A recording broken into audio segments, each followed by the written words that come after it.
Hi, hello guys, welcome to KV Crunch. This is Roshan. So today we are going to talk about how to set up a framework.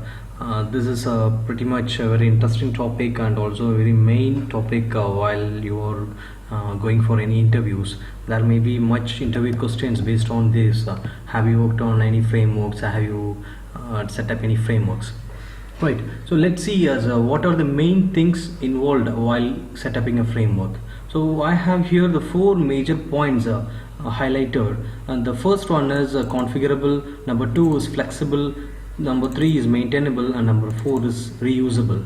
So let me explain each scenarios as what we need to take into our account. First one is configurable.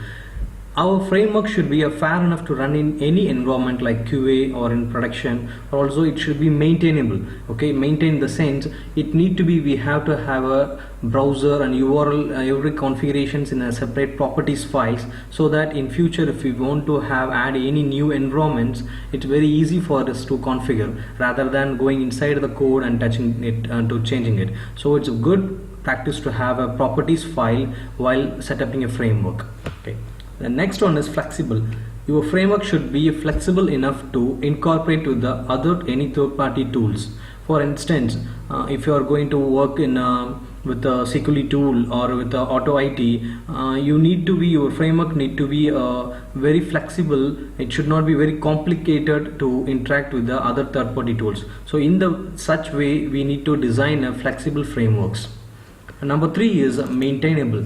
So here the framework should be easily maintained by separating the framework modules and the test modules.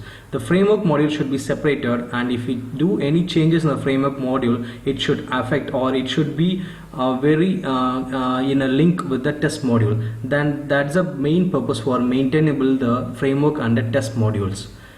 Coming for the last one is reusable. So the main topic for this setting the framework is the reusability. The reason for this, we need to have a common classes to be maintained, like wrapper classes, which should be containing like the repeated task, like clicking the links, selecting the drop downs, or entering the values in the text boxes.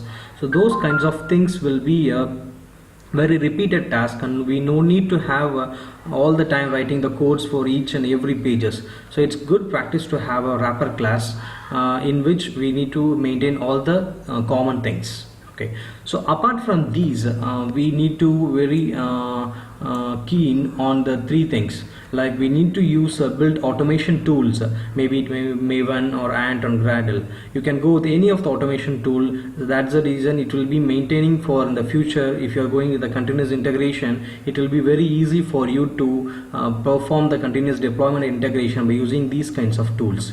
And then you need to maintain a page object model and a page factory. Okay, so this is the main thing. And the last one is we need to very good on the reportings and logs. So we will be looking more on this in the future and next upcoming videos as how to do this in our examples. Okay, so hope this helps. If you like the video, please subscribe it. Okay, thanks for watching. See you in the next video. Bye bye.